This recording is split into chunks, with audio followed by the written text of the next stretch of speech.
नमस्कार दोस्तों, स्वागत है। आज बात करेंगे जम्मू कश्मीर के बारे में। वहाँ पर हाल ही विधानसभा के इलेक्शन खत्म हुए। नेशनल कॉन्फ्रेंस अब्दुल्ला परिवार से उमर अब्दुल्ला फिर से मुख्यमंत्री बन गए हैं। धारा 370 और 35 से हटने के बाद ये पहली बार विधानसभा का चुनाव हुआ था। लोगों ने भारी मात्रा में वोट किए। बहुत सारी पार्टियों ने वहाँ पर चुनाव भी लड़ा, अपना किस्मत आजमाया, लेकिन स्पष्ट बहुमत एनसी और कांग्रेस को मिला। भाजपा 25 सीटों के साथ विपक्ष में रही। उमर अब्दुल्ला मुख्यमंत्री चुने गए हैं।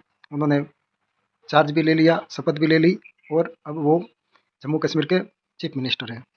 लेकिन असली सत्ता किसके पास रहेगी?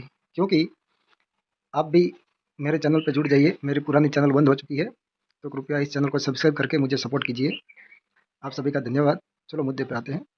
उमर अब्दुल्ला मुख्यमंत्री तो बन गए, लेकिन असली सत्ता की चाबी अभी एलजी के पास, लेफ्टिनेंट गवर्नर के पास रहेगी। क्योंकि जम्मू कश्मीर अब केवल एक स्टेट ही नहीं रहा, अब वो केंद्र शासित प्रदेश बन गया है। विभाजन के बाद उनको केंद्र शासित प्रदेश बनाया गया है, तो वहाँ पर एलजी की ज़्यादा चलेगी। केंद्र शासित मतलब केंद्र में मोदी जी का सरकार है और गृह मंत्रालय सब देखेगा। पुलिस सब गृह मंत्रालय के साथ होगी, तो अमित शाह देखेंगे।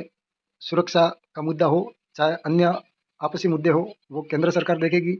राज्य का विकास और पुनर्निवास के लिए राज्य सरकार उमर अब्दुल्ला देखेंगे। केंद्र सरकार की दखल रहेगी, जैसे हम दिल्ली में देखते आ रहे हैं, अरविंद केजरीवाल के साथ काफ़ी टसल भी रहती है। लेकिन अमित शाह और एलजी मनोज सिन्हा की इतनी ही सत्ता में भागीदारी होगी जितनी मुख्यमंत्री की है। एलजी वहाँ पर सर्वोच्च है, विधानसभा में और बाहर भी।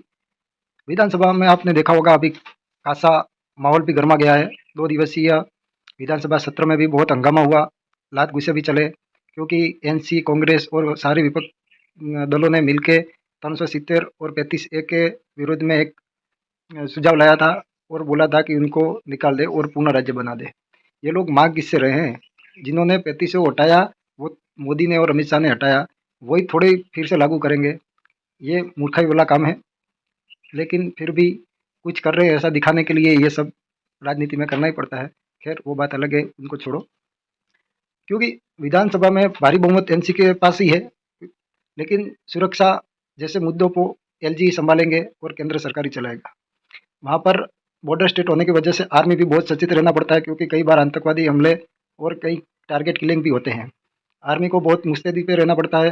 बॉर्डर पार से कई आतंकवादी गतिविधियाँ भी होती है, तो आर्मी वहाँ पर मुस्तैदी रखना पड़ता है, ज़रूरी है।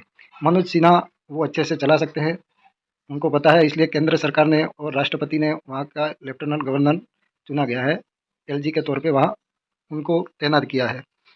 जितना मुख्यमंत्री का पावर है उससे ज़्यादा एलजी का पावर रहता ही है। आप जानते ही हैं, दिल्ली में देखा ही होगा, काफ़ी सारी चीज़ों के लिए लड़ाई भी होती है। यहाँ देखेंगे सत्ता और एलजी दोनों साथ में रह पाते हैं या नहीं।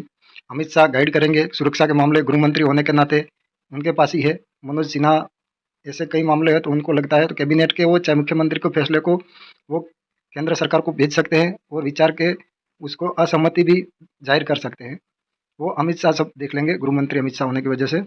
लेकिन ये चुनाव खत्म होने के बाद भी अभी भी 370 और 35 से हटाना चाहते हैं। कांग्रेस भी उनके साथ है, एनसी, पीडीपी और सारे बीजेपी के अलावा सारे लोग इनके साथ